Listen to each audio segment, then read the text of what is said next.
Halo Sobat Revmen, aduh hari ini aku sedih banget karena aku barusan baca artikel dari Kementerian Lingkungan Hidup yang bilang tahun 2020 ini di Indonesia terjadi timbunan sampah sebanyak 67,8 juta ton. Gimana kalau itu terus-terusan terjadi nih Sobat? Untungnya ada anak-anak muda yang membuat sampah ini menjadi bernilai harganya. Seperti apa? Yuk kita ikutin terus.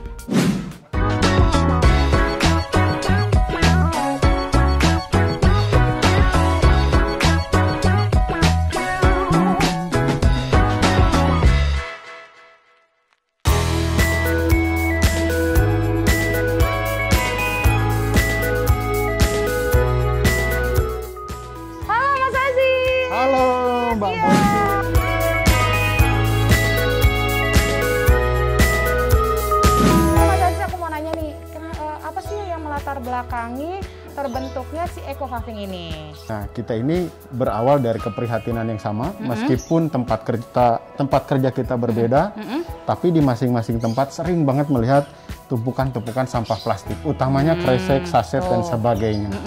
Nah, dari situ entah mungkin ya alam yang berbicara, gitu, tiba-tiba saling terhubung. Kang, gimana nih? Kita udah bikin riset. Waktu itu Angga yang pertama membuat paving. Nah, ini ada yang menarik lagi nih.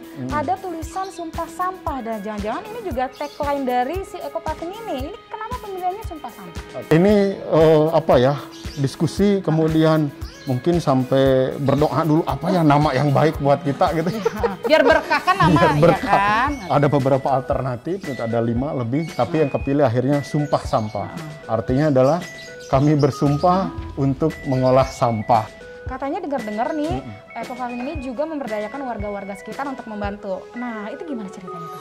Nah, di sini ada kaum bapak-bapak, kaum ibu-ibunya juga kita berdayakan. Misalnya kalau ibu-ibu dari mulai membersihkan sampahnya, nyacah sampah, mengumpulkan sampah, sampai misalnya menjemur sampahnya. Karena kita perlu sampah yang sangat kering gitu. Jadi ada kurang lebih memang ya kurang lebih 10 orang lah begitu yang kita berdayakan. Tapi ya berkat mereka lah kita juga bisa saling mengisi, saling membantu. Nah sekarang boleh nggak nih Mas Aziz, aku ajak-ajak nih lihat proses apa namanya proses pembentukan si Eco Paving ini ya? Pembuatan ya. Oh ya, ya udah dengan yuk. senang hati Mbak.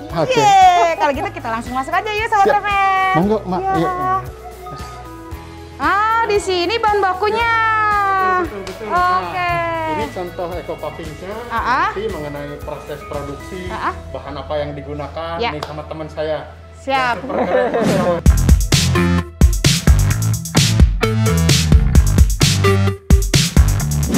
Ini bahan baku yang digunakan jenis sampah yang seperti apa nih kalau boleh tahu nih? Oke, kita berbicara paving block atau Eco Paving yang sering kita sebut ya.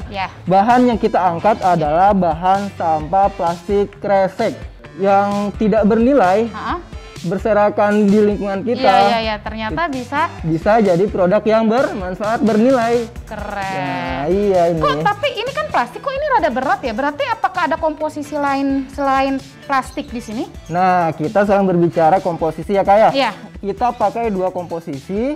Yang utama memang sampah plastik kresek. Kemudian di mix dengan filler, kita sebut filler ya, yaitu pasir Kak. Oke, ada pasir ya. Ada pasirnya, iya. Kenapa nggak pure 100% plastik?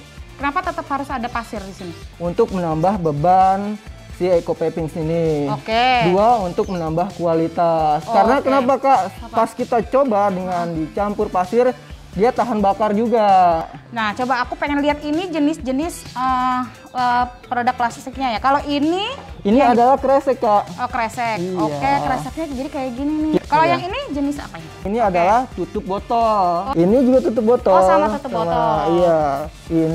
Ini adalah jenis plastik PET. Biasanya di botol-botol kemasan air mineral. Benar. Sekarang aku mau lihat nih proses produksinya ya. Bisa Kak. Apakah Mas Daman lagi atau gimana? Nanti bareng Mas Angga. Oke deh kalau gitu. Oke yuk Sobat Revmen, kita lihat yuk proses produksinya seperti apa. Yuk, let's go. Nah Sobat Revmen udah ada Mas Angga nih. Yuk kita ngobrol. Halo Mas Angga. Halo.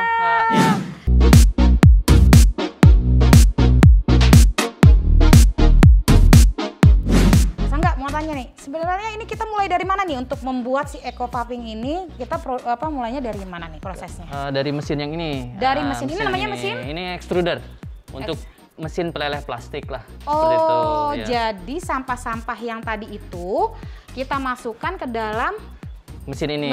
Ya, ini lewat hopper ini nanti sampah-sampah plastik yang sudah dicacah dengan campurannya masuk ke mesin ini lewat hopper ini. Oke. Lalu di sini ada proses pemanasan. Oke. Oh iya, ini agak panas ya, sobat ya. Jadi ini hati-hati di sini. Ya. Ini panasnya presisi supaya satu nggak ada asap, yang kedua hasilnya bagus. Nah selanjutnya nanti plastik ini yang sudah leleh keluar ke sana. Oh, keluarnya di sini.